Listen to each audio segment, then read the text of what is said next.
Bonjour mes frères et sœurs, bonjour mes amis, et nous allons continuer aujourd'hui à étudier l'évangile de Jean. Nous sommes au chapitre 10 où Jésus se présente comme étant le bon berger.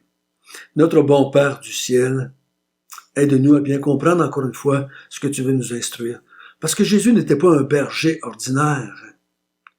Il est un berger qui fait entendre sa voix dans le monde entier depuis des millénaires. Jésus est un berger omniscient, omniprésent, éternel. Jésus est un berger aussi qui donne la vie spirituelle à ceux qui le suivent, à ceux qui entendent sa voix et qui croient. Et on va voir une autre grande vérité aujourd'hui au sujet de ce berger. Conduis-nous, Seigneur Jésus. Amen. Nous sommes dans l'évangile de Jean et Jean essaie de nous dire, de nous faire comprendre comment lui, un juif, qui a côtoyé Jésus pendant 3 ans, est venu à la conviction que Jésus était le Christ céleste, le Christ qui venait du ciel et qu'il était le Fils de Dieu. Et que quiconque croyait en lui avait la vie éternelle. Le chapitre 10 est là pour la même raison. Donc, il nous raconte ces choses-là, non pas pour qu'on découvre qui on est, nous, puis comment on est chanceux d'avoir un bon berger, puis comment il nous protège dans la vie, puis c'est pas ça. Il nous parle du berger pour qu'on puisse découvrir qu'il est le Messie et le Fils de Dieu. Nous avons vu qu'il s'est présenté comme étant le berger avec la voix, qui fait entendre sa voix dans le monde entier, et on a vu qu'il était la porte qui protège et qui conduit vers les pâturages, et que ceux qui entendent sa voix et qui le suivent vont avoir la vie. Nous sommes au verset 11. « Je suis le bon berger. Le bon berger donne sa vie pour ses brebis. Mais le mercenaire, qui n'est pas le berger et à qui n'appartiennent pas les brebis, voit venir le loup, abandonne les brebis, prend la fuite, et le loup les ravit et les disperse. Le mercenaire s'enfuit parce qu'il est mercenaire, et qu'il ne se met point en peine des brebis. Je suis le bon berger. Je connais mes brebis, et elles me connaissent. Comme le Père me connaît et comme je connais le Père, et je donne ma vie pour mes brebis. J'ai encore d'autres brebis, qui ne sont pas de cette bergerie.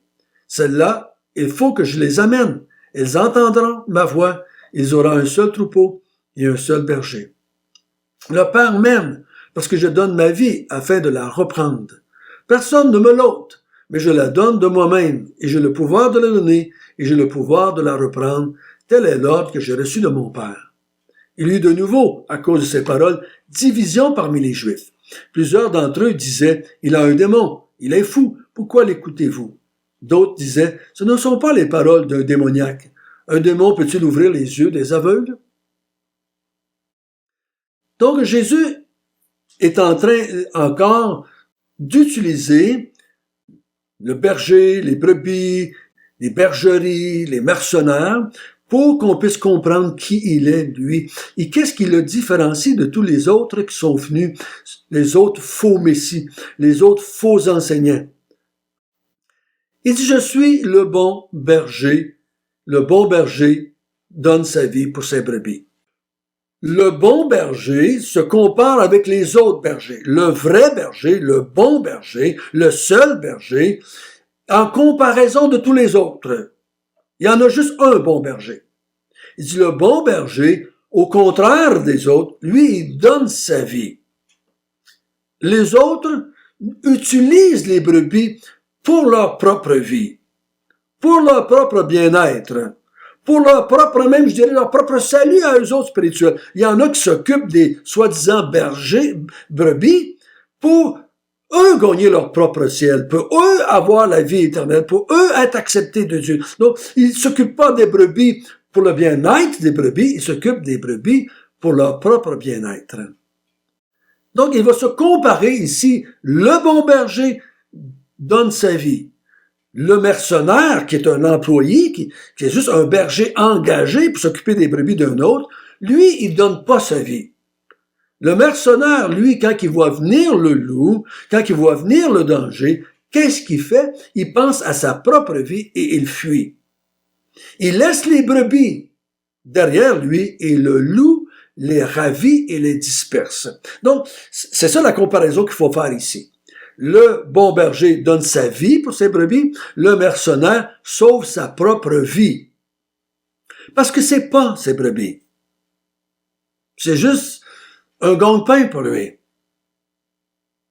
Les religions dans ce monde ne se soucient pas de la vie spirituelle des gens, mais de leur propre bien-être.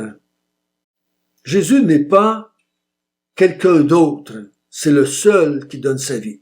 Aucun chef religieux, aucun chef de mouvement religieux ou spirituel, de quoi que ce soit, ne peut pas donner sa vie pour toi.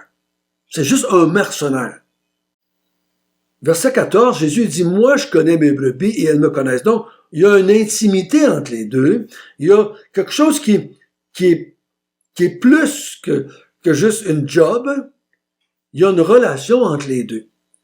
Comme le Père me connaît et que je connais le Père. Donc, entre moi et le Père, on a une intimité, on a une relation permanente et éternelle. Mais avec mes brebis, c'est la même chose. J'ai une relation très forte avec mes brebis. Et je vais donner ma vie pour mes brebis. Donc, si je donne ma vie pour mes brebis, c'est que mes brebis sont en danger. C'est pour ça qu'il a fait rentrer l'exemple du loup. Je peux pas donner ma vie pour mes brebis si mes brebis sont déjà grasses et replets, sont déjà en bonne santé, ils fonctionnent très bien, qu'il n'y a pas de danger alentour. Pourquoi je donnerais ma vie si mes brebis sont pas en danger?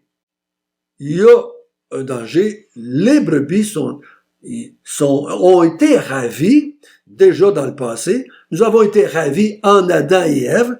Depuis la chute du premier homme et de la première femme, l'être humain a été ravi dans le paradis par le diable et nous sommes maintenant, comme il a dit il y a quelques jours, vous avez pour père le diable, vous êtes des enfants du diable, vous n'êtes pas des enfants de Dieu.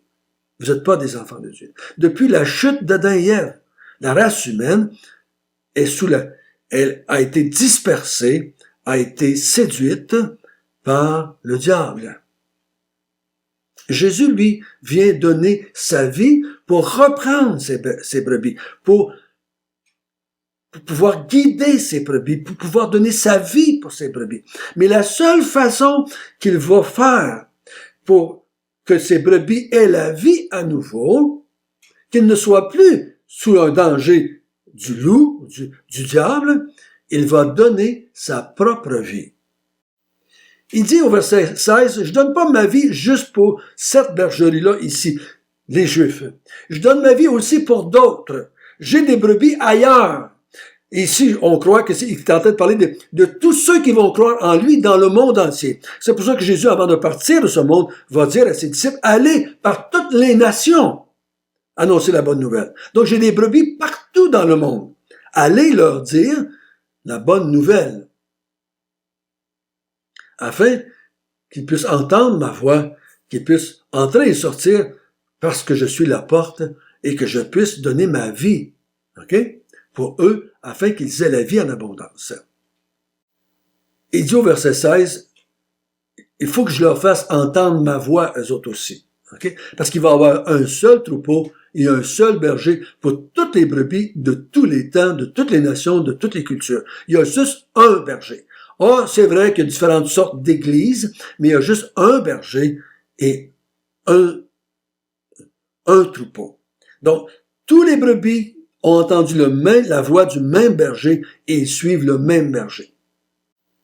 Et là, il dit quelque chose au verset 17. « Le Père m'aime parce que je donne ma vie et afin de la reprendre. » Là, c'est pas juste qu'il va donner sa vie et qu'il va mettre fin au loup, qui va détruire le loup, qui va anéantir le loup, qui va vaincre le loup. Il dit lui-même, j'ai vaincu le monde, j'ai vaincu Satan, j'ai vaincu la mort, j'ai vaincu l'ennemi.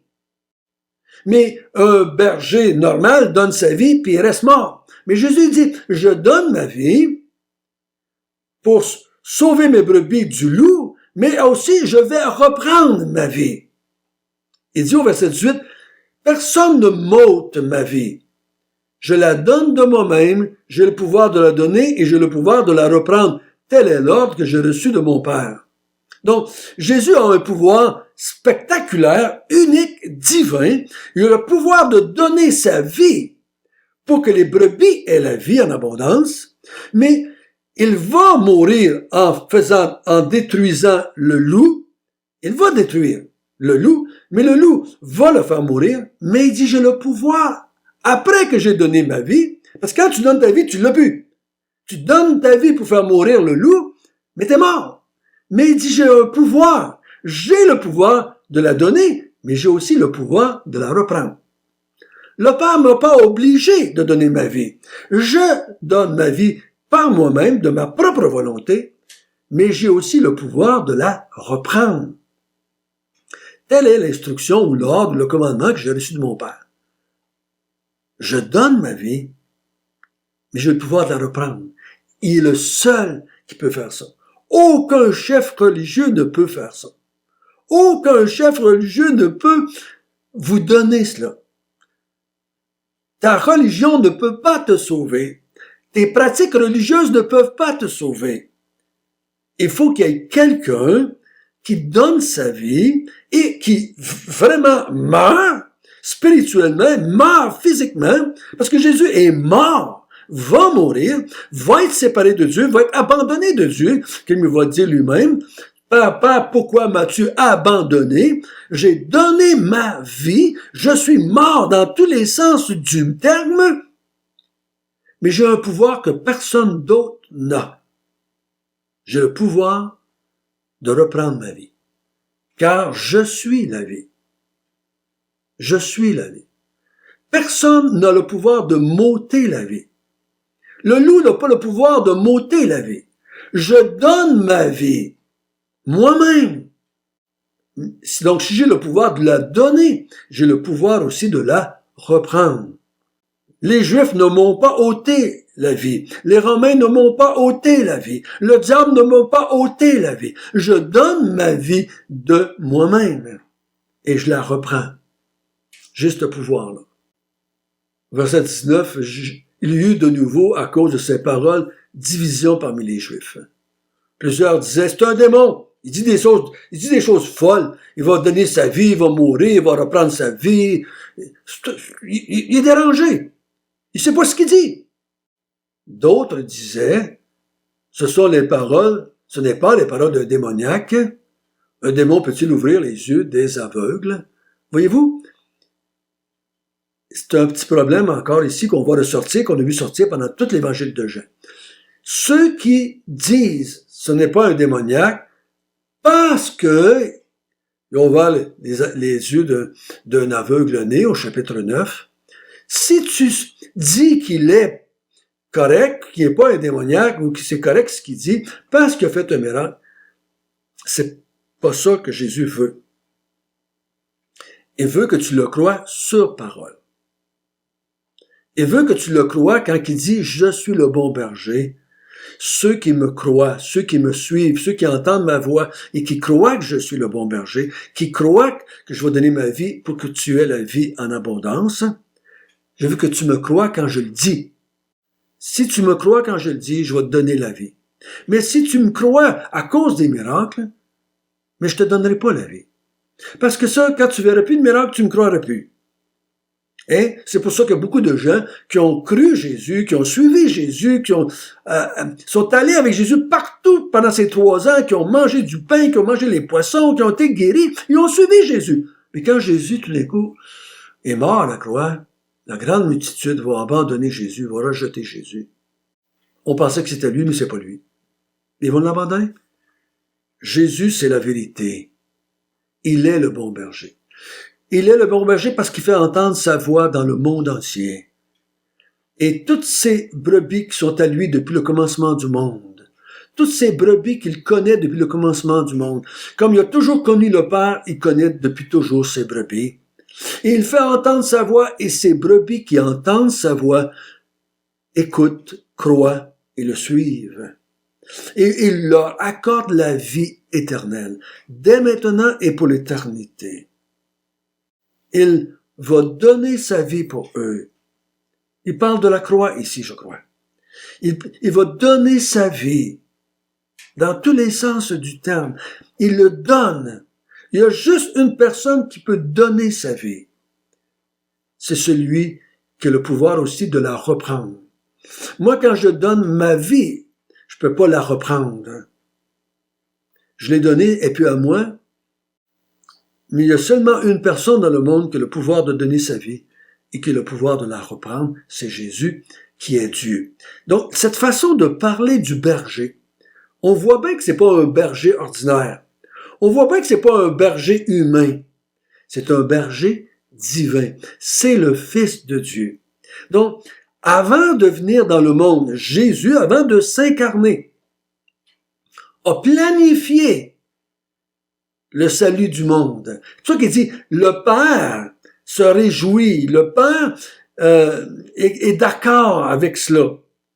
Le Père et le Fils se sont parlé, ils ont fait un plan pour sauver l'humanité du loup. Quand je dis l'humanité, je parle pas de tous les gens dans l'humanité, mais des gens de toute l'humanité, parce qu'on sait c'est un fait. Il y a des millions de gens qui meurent ne croyant pas que Jésus était Dieu, ne croyant pas que ses paroles donnent la vie. Ils n'ont jamais cru en Jésus. Donc, c'est pas de ça qu'il parle. Il parle, quand il dit qu'il est venu sauver le monde, c'est qu'il est venu sauver des gens dans tout le monde. C'est surtout le sens de cela dans l'évangile de Jean. Donc, que notre Père du ciel vous aide à comprendre que Jésus est le bon berger. Si tu veux avoir la vie, si tu veux être délivré de ton ennemi, qui est le diable, tu dois croire aux paroles de Jésus. Notre bon Père du ciel, merci que toi et Jésus, vous avez décidé d'intervenir, de détruire le loup par la vie de Jésus, par sa résurrection. Tu nous as délivrés de la mort, tu nous as délivrés du loup, et tu nous as rassemblés dans un seul troupeau dans le monde entier. Sois béni éternellement. Amen.